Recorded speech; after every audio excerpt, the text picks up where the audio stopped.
Hey everyone, welcome back to another video. So today's video, I just want to sort of go through how season 3 is progressing. So at the moment, I am on day 3 of season 3, as you can see, day 3. And so there's a couple of things that I've done since day 1 that I wanted to show you. So firstly, I'll start off with these blessing fountains. So I've built quite a few of them. And so these blessing fountains actually produce something called sacred water. And sacred water is needed to actually upgrade your curse research lab. Now your curse research lab is important for season 3 because you want to upgrade this to increase your curse resistance, because when you go ahead and you attack zombies or monsters on the world map, you're going to need to have a high enough curse resistance. For example, if I go to a level 12 mummy, you'll see it says curse resistance required 2150. And at the moment, I have 2500 curse resistance. So you can click on this little icon in the top left to see how much curse resistance you have. So very, very important to level this up. And in fact, I can go ahead and just level this up right now to level 13. And that will bring my curse resistance up to 2500. But now keep in mind what I did as well. Just give me a moment. Okay, what I did as well is I ended up purchasing the weekly season pass, which is just this one over here, which gives you a 5th blessing fountain. So if you click on the season 3 icon and you go down to where it says weekly pass, so it's I got this one. So it gives you an extra blessing fountain, and it also increases your curse resistance. I believe it's by 250. Yeah, it is by 250. And then you can claim these things every day. So this protector horn is used for your desert protectors, which I'll get into very shortly. And then you get some stamina. Mithril. Now mithril is needed in order to upgrade your blessing fountain, so also a very important resource, and you get some speed ups as well. Alright, now you can also increase your marching speed against zombies by 30% having this. I don't know if I'm gonna subscribe to this again. I just wanted to get it for 1 week to see how beneficial it would be. This extra blessing fountain that you get with the weekly pass, like I haven't even upgraded this. I'm only prioritizing all of these. And speaking about blessing fountains as well, just a quick tip.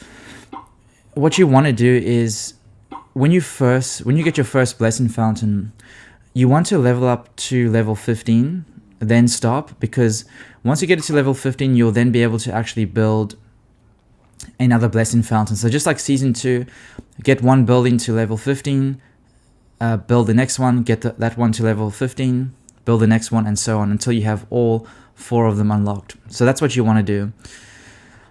Now let's go to take a look at the protectors field. So this is where some of your units can be converted into desert protectors.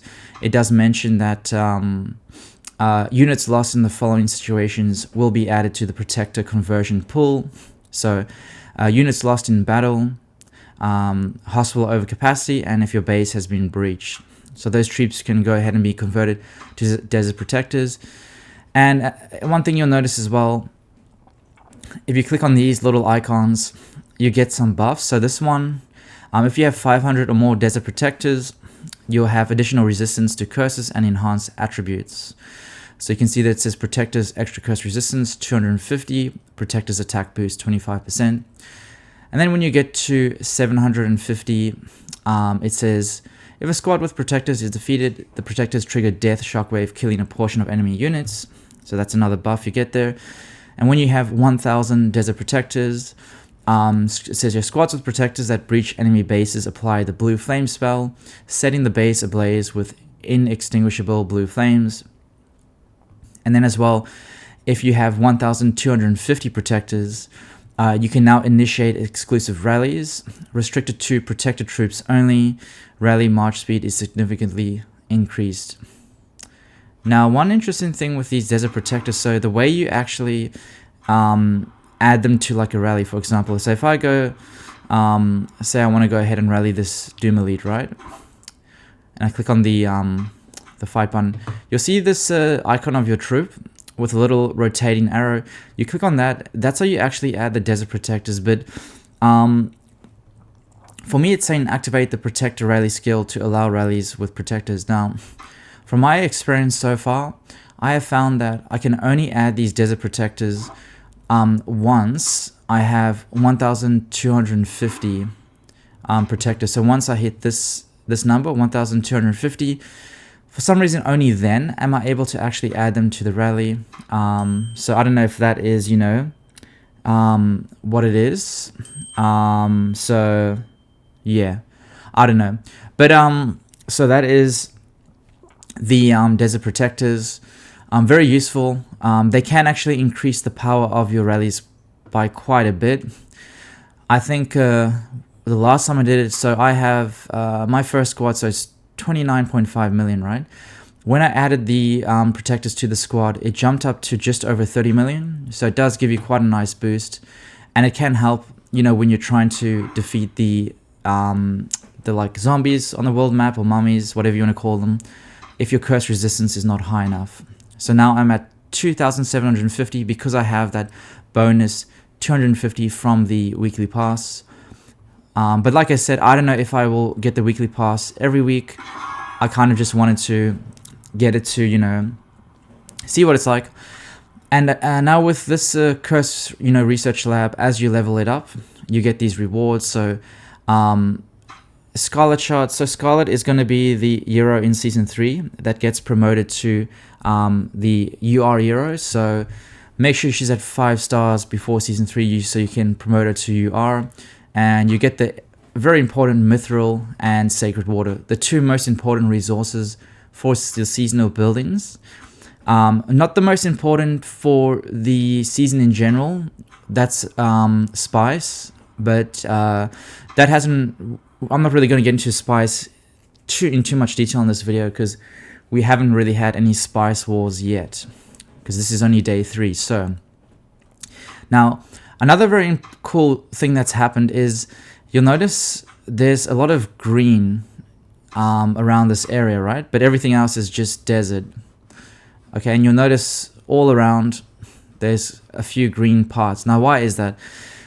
There's a new feature that comes into the game once you unlock a village, and it's called Greenify. So what you do is you'll notice how there's these little desert spots. If I click on that and click on Greenification, it says, do you want to spend 10 stamina to perform Greenification? I say confirm.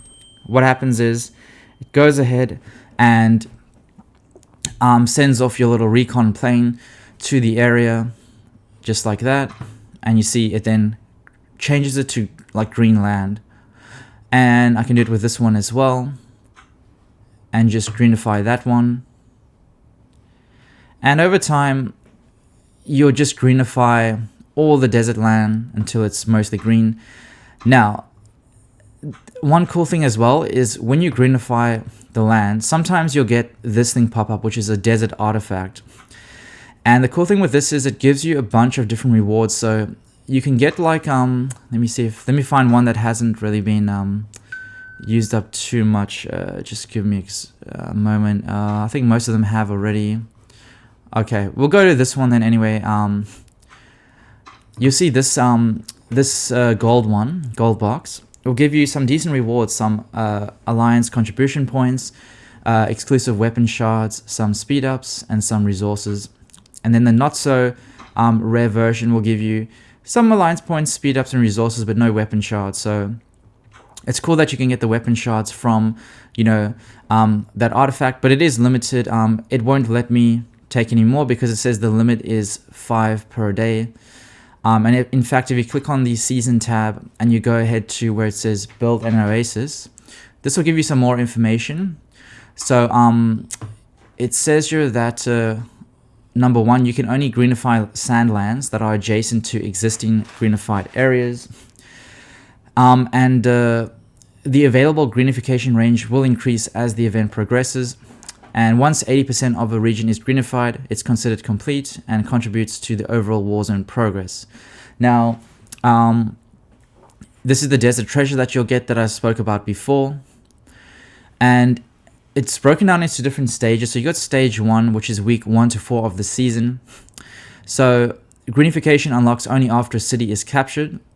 And for weeks 1 to 4, it says restricted areas, strongholds, trade posts, and the capital cannot be greenified during the stage. And if you see that in action, like if I try to go ahead and see this is a digging stronghold, if I try to greenify this, it won't let me because it's not currently available in the first 1 to 4 weeks. So you won't be able to do that. And then when you go into you go into stage 2, then it'll expand, so you can greenify now more areas. So you'll be able to, as it says here, commanders can greenify regions starting from level 1 and expand step by step to cities, strongholds, trade posts, and the capital. So that's the cool thing. You can go ahead and actually start greenifying those areas. That's pretty cool. And it also says from stage 2, which is, from weeks 5 to 8, you can also actually do cross warzone greenification. So you can now greenify war zones freely across the 8 war zones within the same season group. So that's a pretty cool thing as well. And you also get some, you'll be ranked as well. So you'll be ranked weekly based on the greenified area you've completed and with rewards distributed based on your ranking. So my ranking right now is not very good. I'm just 647. But I haven't really been doing it too much. And these are the rewards you can get as well. Nice little... I think this is a decoration actually, is it? Must be. Yeah, so you can get some quite nice rewards there. But the only thing with greenification is you do have to use stamina. So just keep that in mind. So yeah, that's how greenification works. So that's cool, something different. There was nothing like this in season 2, so it's a nice change. And apart from that, what else have I really been up to? I think that's pretty much it actually. Like Desert Protectors, as I said, very important to use those in rallies when you can. And even more important is leveling up all of your season buildings as quick as possible. I wouldn't even wait until like building day in versus. I would just go for it, level it up as soon as possible, get this one to level 30 as quick as you can, and get these up to level 30 as quick as you can once you have unlocked all of them. Don't go ahead and try to do one to level 30 and then try to do the next one to level 30 now. It's best to do them each to level 15, unlock the next one. Once all of them are unlocked, then you go to level 30. So it's really cool to see like new things being added as the days progress in season 3. And looking at the calendar, day 4 is going to be starting soon for us because we're on day 3. And as you can see, a martial exclusive weapon is going to be available. So I'll definitely make a video about day 4 or about his weapon to see sort of like how much will it cost to unlock it. Is it really worth it? Things like that. Oh, this is awesome that this has just popped up actually. Look at this giant worm. Now, if you saw my other video where I sort of did my sort of like gameplay or first impression of day 1 of season 3, I spoke or touched briefly on sandworms. This is what you call a giant sandworm. And if you go to the season tab and you go into Sandworm Crisis, you'll see there's 2 categories. You've got a small sandworm and a large sandworm. Now, obviously the small sandworms are the smaller ones and the larger ones are the bigger ones. But the large sandworms, you can have 2 varieties. You can have like a giant sandworm or a large sandworm. This is the giant one. This is like the absolute biggest sandworm you can actually, get. And you can go ahead and like rally it. So I'm just going to rally it now. But as you can see, it's absolutely massive, which is so cool. And these ones are a lot harder to defeat as well, because they are the most powerful sandworms in the game. And you can just see how big it is, even just zooming out. Look at the size comparison to the bases. It's massive. And so, yeah, this one doesn't wrap around your base, because I know there's like a smaller sandworm that can wrap around the base. These ones kind of just hover around in their spot. And I think if they pop up underneath your base will be teleported out to a random area on the map. So you got to be careful of that. But however, if you are actually in this alliance center, which actually it's a good thing I brought this up, because this is something that was we unlocked on day 2, and it produces spice. So at the moment it produces 120 per hour, but there's a couple of cool things with this Alliance Center. So I want to see if it will actually mention it. I saw it beforehand. Let me see. Okay, let's go to the Alliance Center information. So when you construct the Alliance Center, it provides the following benefits to all of the Alliance members within the little square.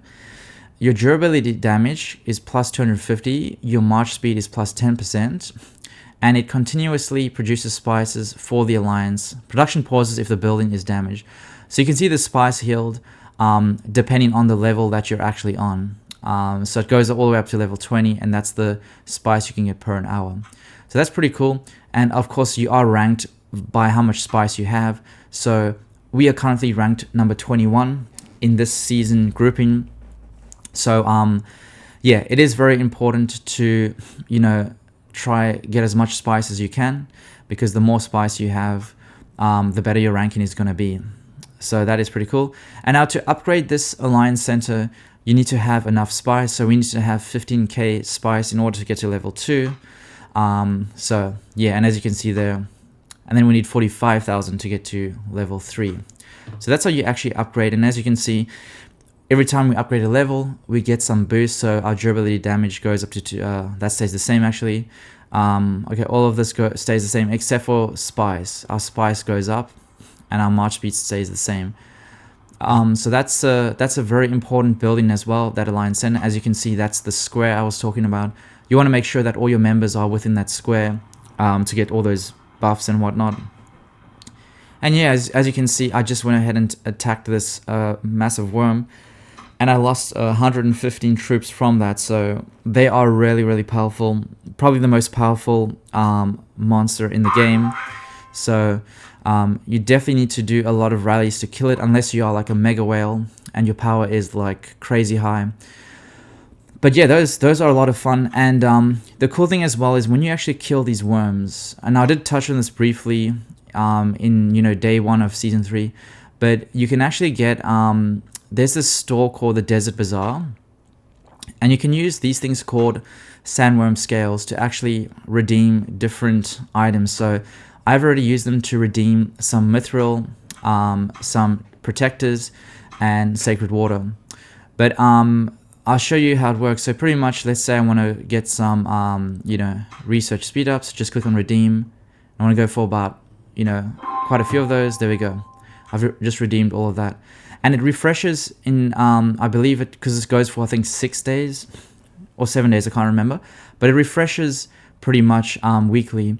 And so I'm assuming that all of these would be available again. I'm not sure if the items will change week to week or if they'll stay the same. But I'll make a video about that, you know, when it does refresh. So this is pretty cool. And apart from that, I guess that's pretty much it. Like, as you noticed before, we got the Digging Stronghold, you know, which is pretty cool. This one does produce mithril. So that's the benefit of having the Digging Stronghold. So definitely, when you can, get your Digging Strongholds. We have quite a few.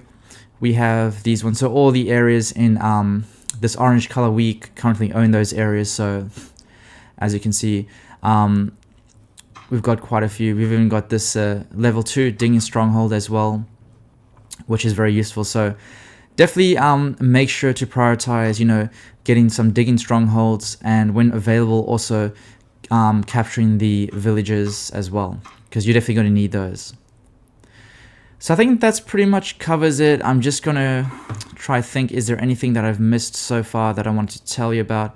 Nope, I don't think so. That was pretty much all I wanted to touch on day 3 of season 3.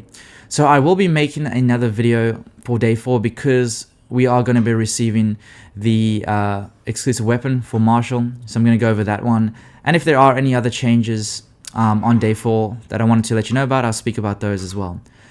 But anyway, that's all for today. So thanks for watching, and I'll catch you in the next video.